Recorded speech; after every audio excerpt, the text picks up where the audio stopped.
कैसे हैं सब लोग? खुदाम की तारीफ हो। ये थोड़ा सा स्लो, यहाँ तक आवाज़ आ रही है जी जी। सो खुदाम की तारीफ हो और उसकी शुक्रगुजारी करता हूँ। सबसे पहले भाई असद का थैंकफुल हूँ, बड़े अरसे से मिलना चाह रहा था इनसे। रात को भी इनसे मीटिंग नहीं हुई, बस तो खुदाम की मर्ज़ी थी कि आज यहाँ मुलाकात करें। तो मेरा नाम हारून इमैनुअल मैसी है और हम मिशनरी वर्क पे और मिशन पे काम करते हैं। अभी तक हम बहुत सारे ऐसे कलाम लेकर पहुँचे हैं, अंजील लेकर पहुँचे हैं जहाँ पर अंजील नहीं पहुँची। मेरे साथ भाई इश्कनाज हैं, वो भी मेरे साथ एज ए मिशनरी और एज एवेंजलिस्ट खिदमत करते हैं। वो भी ऐसे बहुत सारे कंट्रीज़ में जा चुके हैं जहाँ पे अंजील अभी तक नहीं पहुँची। इस बात के लिए हम खुदा उनकी शुक्रगुजारी करते हैं। मैं चाहता हूँ कि हम सारा वक्त जो है वो कलाम को दें, अपनी बातें तो हम करते ही जाएं। चंद लम्हों के लिए हम दुआ करें। आए अपने सुरों को झुकाइए।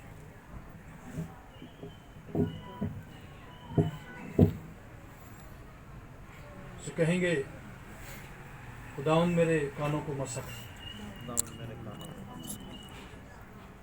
जिस तरह तूने लुदिया के दिल को खोला, जिस तरह तूने अपने शागिर्दों के जहन को खोला, आज मेरे दिल को जहन को खोल दे, ताकि तेरा कलाम मेरी ज़िंदगी में 100 गुना फले। यीशु मसीह के नाम से आमीन।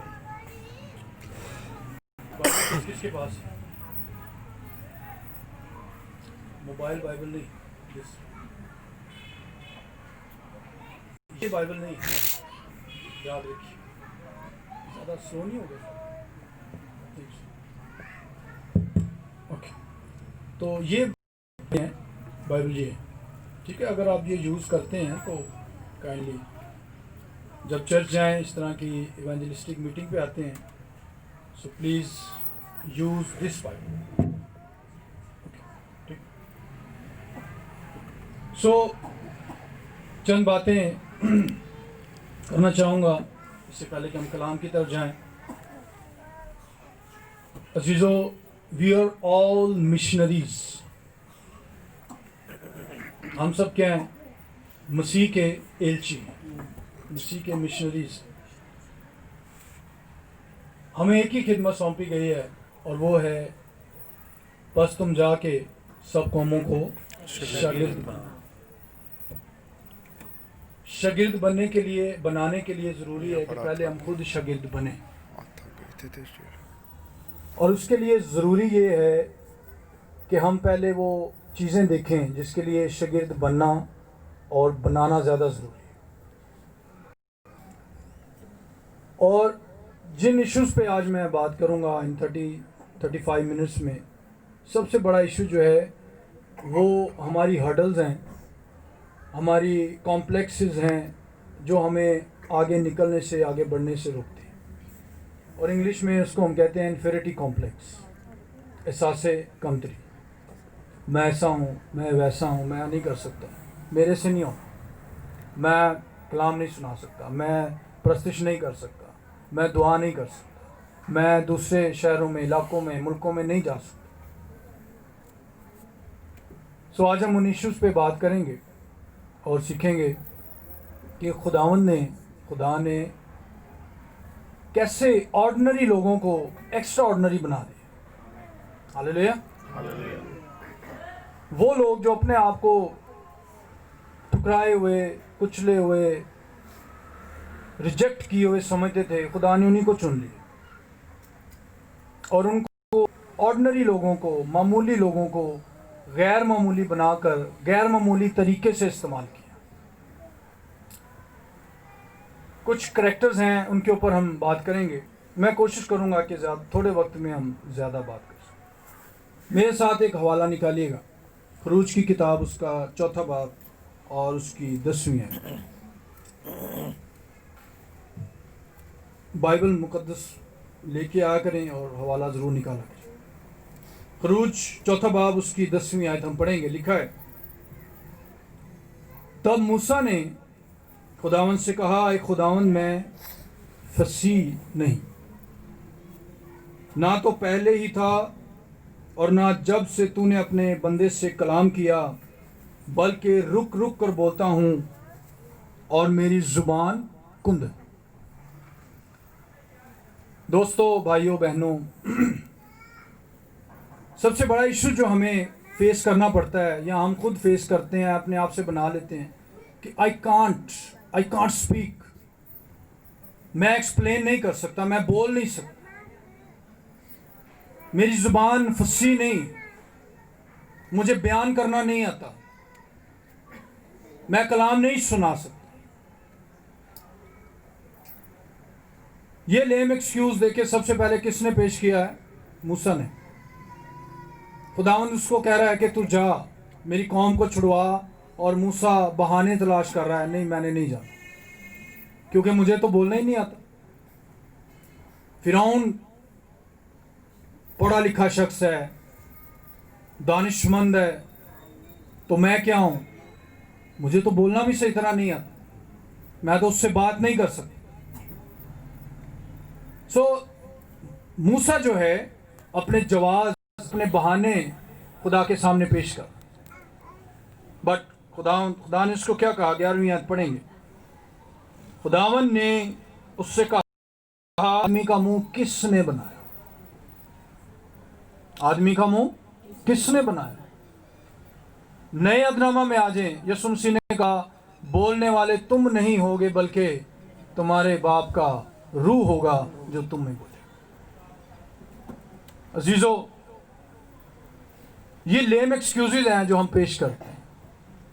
भाई ने किसी को कह दिया दुआ करने के लिए, वो 2 मिनट तो पहले तो उठते ही नहीं है, लोग शर्माते रहते हैं। फिर अगर उठेंगे तो वो दुआ ऐसी होगी कि बस वो A to Z एक रट्टा लगा और लेट्स फिनिश। जो आज मेरा नाम लेने से शर्माएगा, जब मैं अपने बाप के जलाल में आऊंगा तो मैं भी उससे शर्म। याद रखिए, खुदावंद हमारे लेम एक्सक्यूजेस नहीं जानता, उसको हमारे लेम एक्सक्यूजेस से कोई सरोकार नहीं। यशायाह से उसने कहा, हमारी तरफ से कौन जाएगा? तो यशायाह क्या कहा भाई? मैं हाजिर हूं। क्या कहा यशायाह ने? मैं हाजिर हूं, भेज। आज खुदावंद की आवाज आती, जाओ फलानी जगह कलाम सुना के आओ। नहीं, भाई साहब भेज दो, मेरे तो सीनियर उन्होंने भेज दो, मेरे तो जूनियर उन्होंने भेज दो, मेरा गैदरिंग में कलाम सुनाने का एक्सपीरियंस नहीं है। ये वही मूसा है जो अभी खुदा के सामने लेम एक्सक्यूजेस पेश कर रहा है, और आगे चल के ये वही मूसा है जिसने इतनी बड़ी कौम को मिस्र में से निकाला। Hallelujah, hallelujah. खुदावंद हमारे लेम एक्सक्यूजेस को नापसंद करता है। अगर आज तुम उसकी आवाज सुनो तो अपने दिलों को सख्त ना करो। मैं हाजिर हूं, मुझे भेज, मैं तैयार हूं जाने के लिए। इराक जाने के लिए तैयार हूं, ईरान जाने के लिए तैयार हूं, बर्मा जाने के लिए तैयार हूं, नेपाल जाने के लिए तैयार हूं, कसूर जाने के लिए तैयार हूं, किसी और शहर में, इलाके में जाने के लिए। मुझे भेज, मैं हाजिर। इसके साथ एक और हवाला हम देखते हैं। इस्तिस्ना की किताब निकालें जल्दी से। 34वां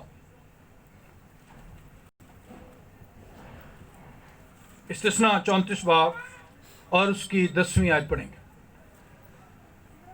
लिखा है, और उस वक्त से अब तक बनी इस्राएल में कोई नबी मूसा की मानद जिससे खुदावन ने रूबरू बातें की नहीं उठा। ये वही मूसा है ना जो लेम एक्सक्यूजेस पेश कर रहा है, और अब वही मूसा खुदा से रूबरू बातें कर रहा है। खुदा ने उसके साथ रूबरू बातें की जैसे मैं आपसे कर रहा हूं, आप मेरे से करते हैं। ये वही मूसा है जो कह रहा है मेरी जुबान फसी नहीं है, मैं तो हकला हूं, मैं तो तोतला हूं, मैं तो बोल नहीं सकता। और वही मूसा खुदा से कैसे बातें कर रहा है? फेस टू फेस, रूबरू। सो प्लीज इंफेरिटी बाहर निकले, एहसास कमतरी में से। दूसरा करैक्टर हम देखते हैं लूका की इंजील 19 उसकी 2।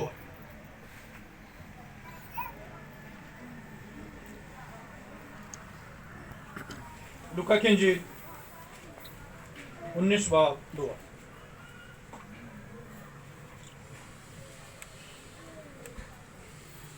यहां पे आपको एक शख्स का जिक्र मिलेगा जिसका नाम ज़कई। ज़कई की हाइट कितनी थी? छोटे कद का। वो बच्चों को हमने छोटे जब होते थे संडे स्कूल में गीत भी सुना, ज़कई बच्चों छोटे कद का। हमें भी पता है ज़कई छोटे कद का था, इसीलिए वो यीशु को देखने के लिए पेड़ पे चढ़, दरख्त पे चढ़। जब यीशु को देखने के हम मुहताज होते हैं, उसको देखने के मुश्ताक होते हैं, तो फिर यीशु मसीह हमें कहते हैं नीचे उतर, आज मुझे तेरे घर में जाना। हम ये सोचते नहीं मैं सामने आ जाऊंगा, मेरा कद है, लोग मुझे मजाक करेंगे, लोग मुझे क्या कहेंगे, बुला ले, इसका कद पूरा नहीं।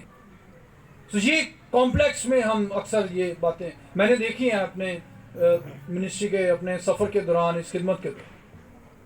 और नहीं सर मैं नहीं अगे आना, लोगों ने की कहना, मैं तो मेरे तो वाल चढ़े हैं, नहीं मैं नहीं अगे आना, लोगों ने मेरा कद छोटा।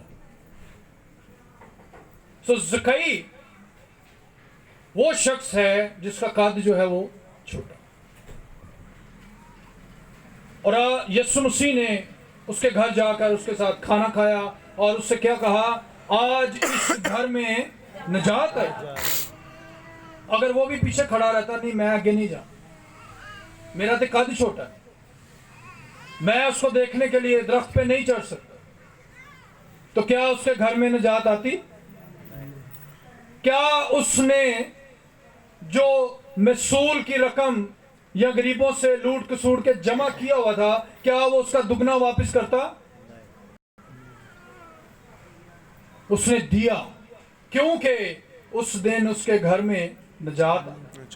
Hallelujah, hallelujah. सो जो मेरी बहनें भाई बेटे बेटियां जो अपनी हाइट की वजह से परेशान हैं, रिमेंबर द ज़कई।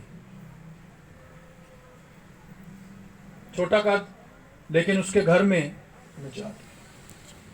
मेरा ख्याल है उस इलाके में यीशु मसीह किसी के घर में नहीं गए सिवाय ज़कई के।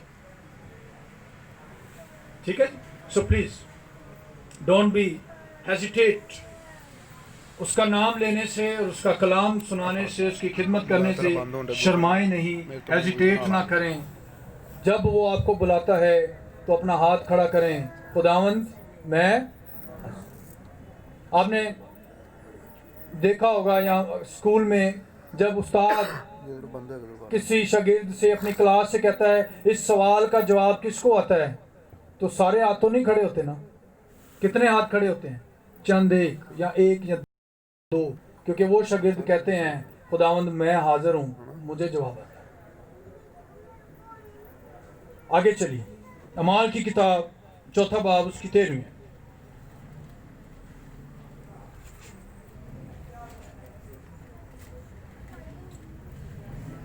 अमाल 4 बाब उसकी 13वीं। यहाँ हम 2 करैक्टर हैं, 2 शागिर्द हैं यीशु के, उनके बारे में पढ़ते हैं।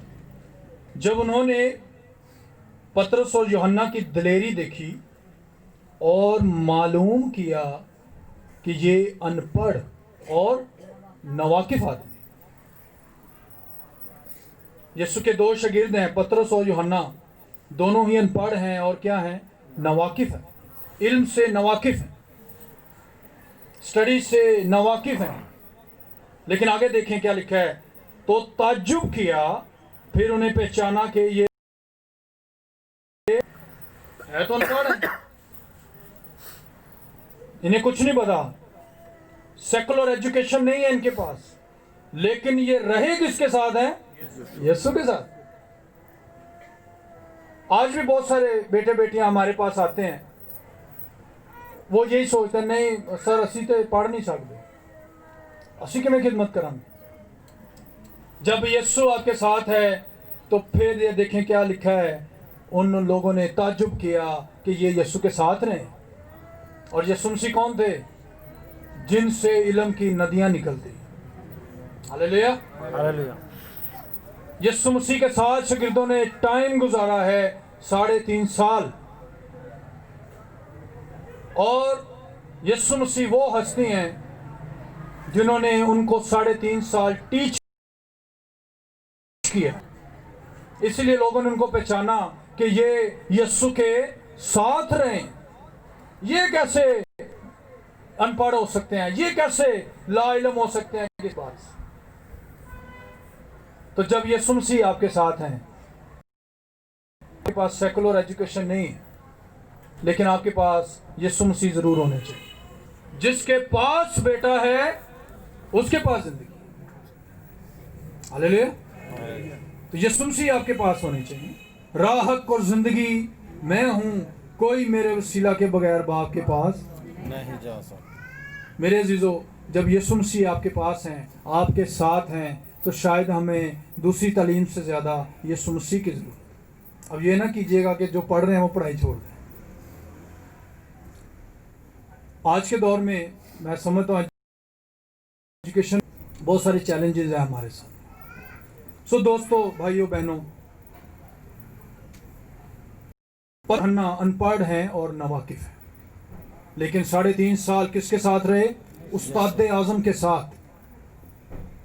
दुनिया का अजीम उस्ताद।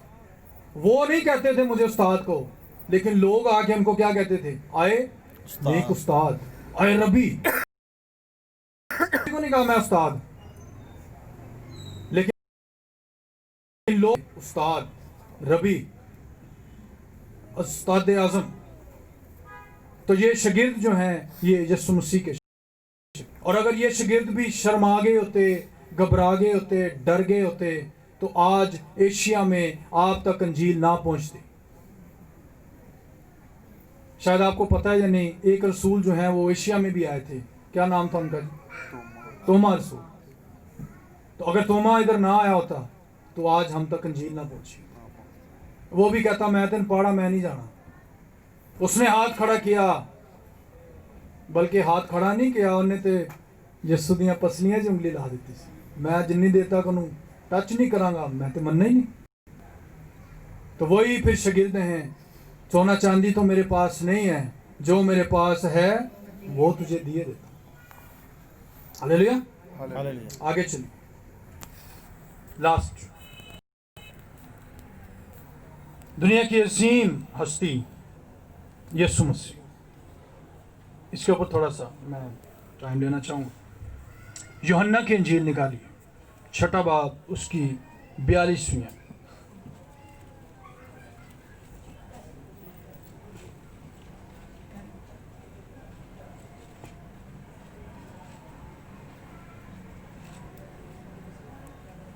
छठा बाब, उसकी 42वीं। क्या लिखा है?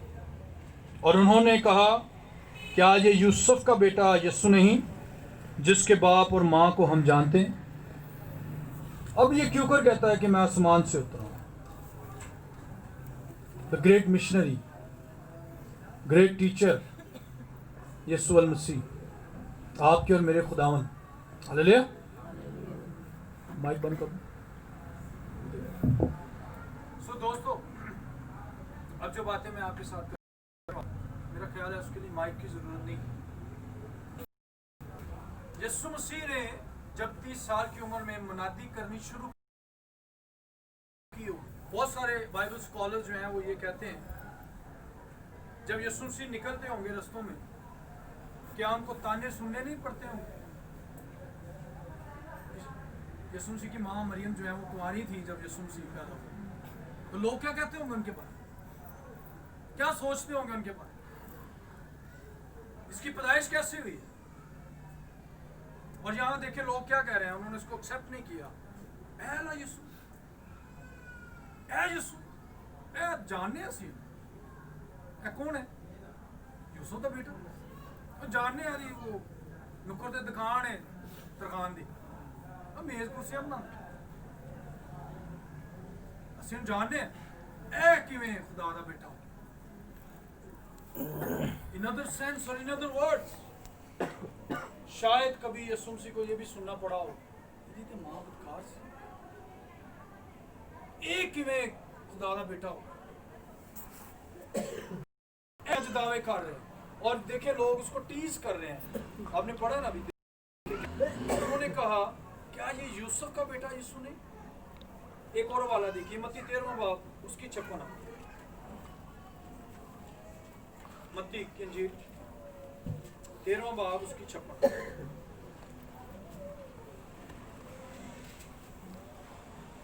क्या लिखा है? और क्या इसकी सब बहनें हमारे यहाँ नहीं? पहले क्या सुनना पड़ा? यह तो यूसुफ का पुत्र मरियम का, फिर ਇਹਦੀਆਂ ਭੈਣਾਂ ਦੇ ਸਾਡੇ ਘਰ ਨੇ, ਤੇ रिश्ते से की लगता है साਡਾ? अंडरस्टैंड कर रहे हैं? तो वो लोग उसको क्या सोच रहे हैं, क्या समझ रहे हैं उसके बारे में? यीशु को क्या कह रहे हैं? वो साਡਾ की लगता है? मदर इन लॉ ਇਹ ਕਿਵੇਂ खुदा ਦਾ बेटा हो गया? ਇਹ ਕਿਵੇਂ दावे कर रहा है कि मैं खुदा ਦਾ बेटा, मैं आसमान तो आया? लोगों की मेंटेलिटी चेक, मौजज़े भी देख रहे हैं, आंखें खुल रही हैं, कान खुल रहे हैं, लंगड़े चल रहे हैं, फिर भी उसको क्या कह रहे हैं? प्यो दे मेज कुर्सियां बना, हाले भी साडे घर दे मेज कुर्सियां पे ਇਹਦੀਆਂ ਭੈਣਾਂ ਨਾਲ ਅਸੀਂ ਵਿਆਹ ਕੀਤਾ ਹੈ, ਇਹ ਅੱਜ दावे कर रहा है मैं खुदा दा बेटा। मेरे अजीजों, अगर यीशु मसीह ने भी लोगों की बातों की परवाह की होती तो आज मैं और आप निजात न पाते। हालेलुया। आप क्या समझते हैं कि यीशु की खिदमत बड़ी आसान थी? एक तरफ अपने लोगों से बातें सुननी पड़ती थी, फिर फकीर फरीसी उसका पीछा नहीं छोड़ते थे, फिर बादशाह उसके पीछे लगा हुआ था उस वक्त का, क्या नाम था जिसका? मरवाने के लिए पीछे लगे हैं, उसने मिशन नहीं छोड़ा। हमें आज प्रॉब्लम आ जाए जरा सी, अब मैं नहीं, बस असद भाई मैं नहीं जाना करना कल, बस खत्म हो। एक शख्स था, उसने अपने पास नेक्स्ट संडे से चर्च नहीं हो, मैं बहुत सारी बातों से मुझे ठोकर लगती है, मैंने नहीं आना। पास्टर ने कहा ओके लीव इट, लेकिन आप क्या करें, सिर्फ चंद मिनट मेरे साथ गुजारिए। उसने कहा ठीक है मैं हाजिर हूं, मैं आपके साथ कुछ वक्त बिता लेता हूं, गुजार लेता हूं। उसने कहा एक एक्टिविटी करते हैं, ये पानी का गिलास लें और चर्च के 2 चक्कर लगा के आप मेरे पास वापस आए। उसने गिलास लिया, चर्च के चक्कर लगाने शुरू कर दिए और उसने कहा जब आप चक्कर लगाएं गिलास में से पानी गिरना नहीं चाहिए। उसने ऐसा ही किया, चक्कर लगा के वापस आया। पास्टर ने पूछा जी गिलास में से पानी गिरा? सॉरी, उसने कहा जी नहीं गिरा। उसने कहा क्यों नहीं गिरा? उसने कहा कि मेरा पूरा जो ध्यान था वो किसकी तरफ था? ग्लास की तरफ। तो जब चर्च जाते हैं आपका ध्यान किसकी तरफ होना चाहिए? खुदा। He is using the mobile, वो उसका ध्यान, वो इधर देख रहा है, वो इधर देख रहा है, वो ये शोर कर रहा है, उससे हमारा ध्यान कहाँ होना चाहिए? पानी नहीं गिरेगा, फिर हमारे अंदर जो स्पिरिचुअलिटी है, रूह है, वो बाहर नहीं निकलेगा।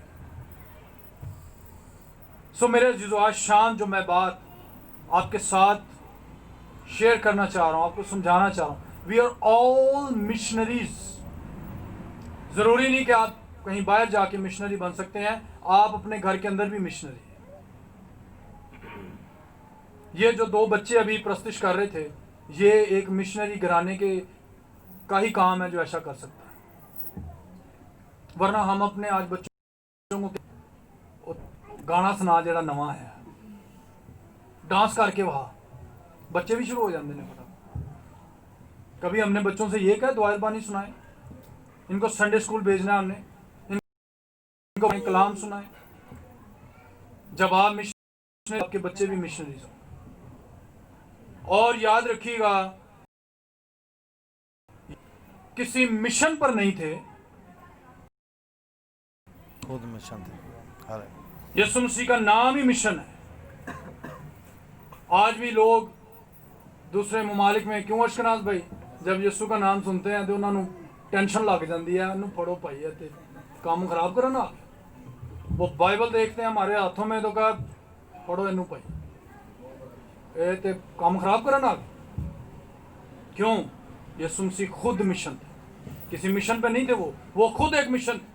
और आज वही मिशन उसने हमें दिया है, जाओ और शागिर्द बनो, काम करो, मैं हाजिर हूं, मुझे भेज।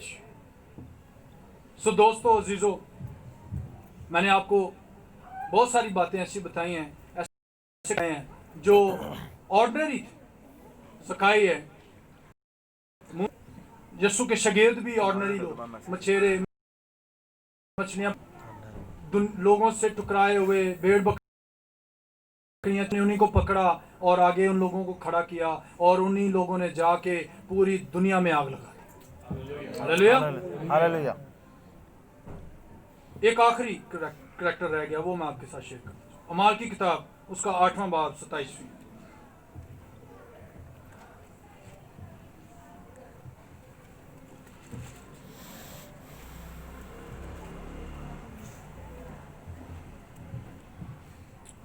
ये हवाले आप अगर नोट कर रहे हैं तो कर लीजिए।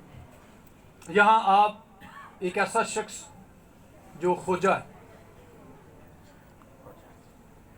और हबशी है, हबशी भी है और खोजा भी है।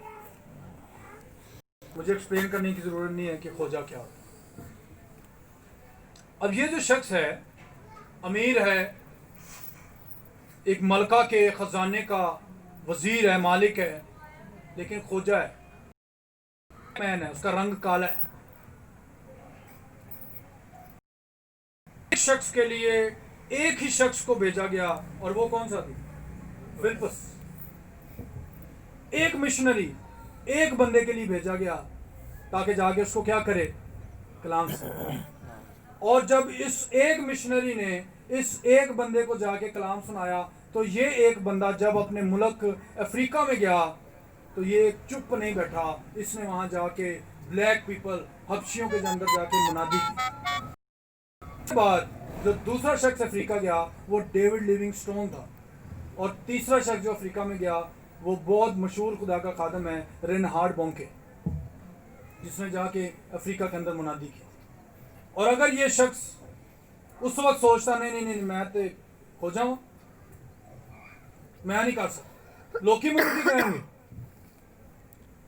तो तू अपने आप वे तू मुनादी करने। आपको शायद पता है या नहीं, असद भाई को शायद पता हो, एक बहन है कराची से गजाला शफीक,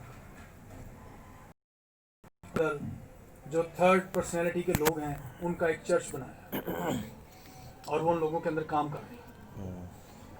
और बहुत सारे जो थर्ड पर्सनैलिटीज के लोग हैं वो उसके अंदर शामिल हो रहे हैं और अपनी जिंदगियां मसीह को दे रहे हैं, बपतिस्मे ले रहे हैं, तौबा कर रहे हैं। और ना सिर्फ तौबा कर रहे हैं, जिंदगी को दे रहे हैं, वो आगे उन्हीं लोगों में जाके मुनादी कर रहे हैं। और अगर ये शख्स भी चुप बैठ गया था, नहीं मैं नहीं काम कर सकता, वो तो मेरा रंग काला है, क्या आज रेनहार्ड बोंकी की वेबसाइट पे ये लिखा नहीं होना था अफ्रीका क्या किया जाएगा जी? बचा लिया। और इस खुदा के खादम की जब डेथ हुई है तो इसके जनाजे में सबसे ज्यादा लोग जिन्होंने इसके